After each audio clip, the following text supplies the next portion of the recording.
Oh, hey. My name's Dalen Preeton. I'd like to welcome you to another episode of The Red Chef. Awesome. So for today's episode, I'm making my world famous grilled cheese sandwiches. So to start us off, we'll look at our ingredients. So to start us off, we got our Kirkland Signature Mexican blend cheese. Delicious. Lando Frost Premium Hickory Smoked Turkey Breast. Wonderful. And of course, you can never go wrong with some Tillamook medium cheddar.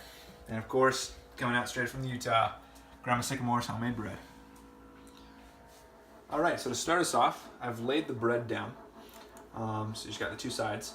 Now first thing you think you want to do is get the cheese nice or the amount you want. So I've kind of trimmed it down a little bit. So you have a nice piece there centered on the sandwich.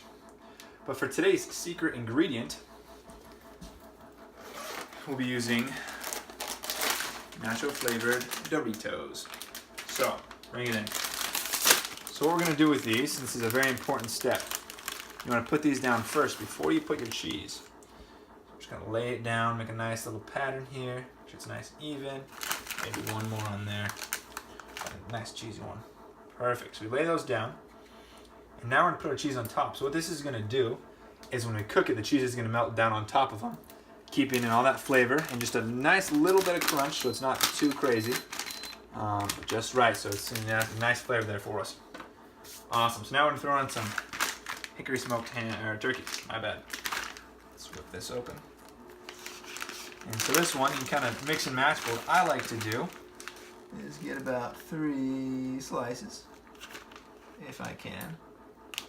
There's that third slice right there. All right, pull that out. And what you want to do here is kind of fold it in half, kind of shingle it, like you shingle on a roof across the sandwich like this. This makes it look fancy, so that's why I do it. Sometimes there's not a little room left, so I'll flip that over just like that. And so now what you can do is you can take that little extra cheese and put it on top, or just because the cheese is kind of thick, what I like to do is sprinkle this on top. And the reason I do this, I'll explain it in a minute, but very important, you put cheese on top of the meat as well. Sprinkle it on there. And so as you can see, I've already preheated my George Foreman grill to 375, so it's not too hot, not too cold, just right. What we're going to do is I'm going to pop that bad boy up, get a little canola spray. Some people put butter, but I think this works just as fine, just as well, excuse me. A little nice coating on there, on top too. This is where it gets a little interesting. So sprinkle some cheese directly onto the grill. So I like to get a nice handful on there, spread it out nice and even, about the size of the bread.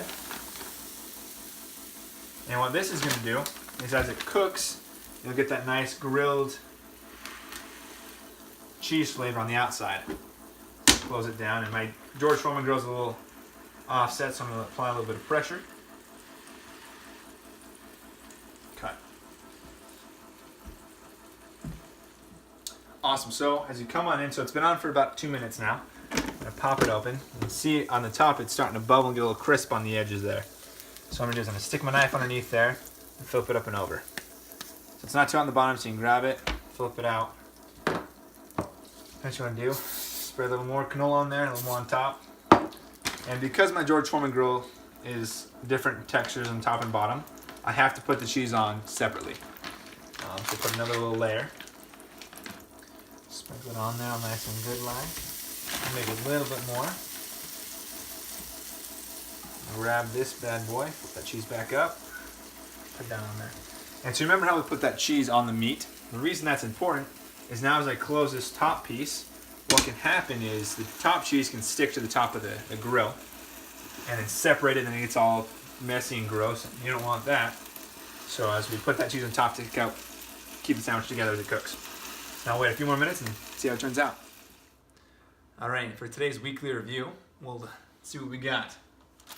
We're reviewing lemon flavored Oreos. They're terrible. Awesome, so it's been a few minutes now, so we'll open it up and see what it looks like. So perfect, nice, consistent grill on top of that, looks nice and good. We're gonna have to wait a few more minutes so the bottom cheese has time to cook as well. So we'll keep it on there for just a few minutes. So, see how it turns out. Awesome, so we'll take a look here. As you see here along the edges, you can start to see that it's nice and cooked on there on the edges, bubbled up. Let's get a knife underneath there again. Flip it over. Perfect. Looking good. Flip that back on its side. Awesome. Now you can cut that up.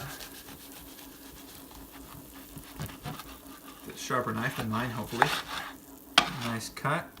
And we'll see how it tastes. Awesome. So let's take a bite and see how it tastes.